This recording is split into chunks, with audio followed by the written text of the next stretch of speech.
Fishing, huh? Did you see it go under?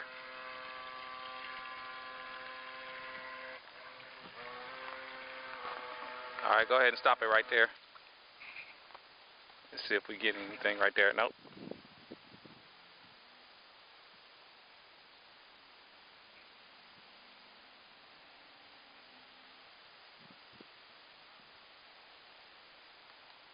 Now you got it all the way on the edge.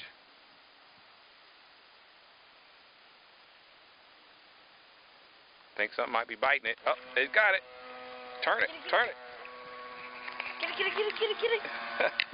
Get it, hurry. Okay, let it go. Let's stop. Leave it alone, leave it alone. Hurry, get it. I think he might have got your bait.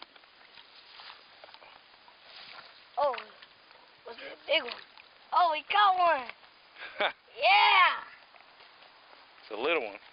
Yeah, little one. Little one with the boat. There he goes. Yeah, he is little, isn't he? Yeah, throw him back in there. Yeah, we got to take the hook out of his mouth, Sure. and then we can put him back in there. You know how to do it? Nope. Let me show you how to do it. I think he might be dead already. Nah, he's not dead. Squeeze him? Nah, you don't squeeze him. What I do is he's got the hook in his mouth, and He's close. Oh, shoot. Oh. he's a little one too. Yeah. It's a cutie. So, alright, what I'll do is I'll get him. Dang, it's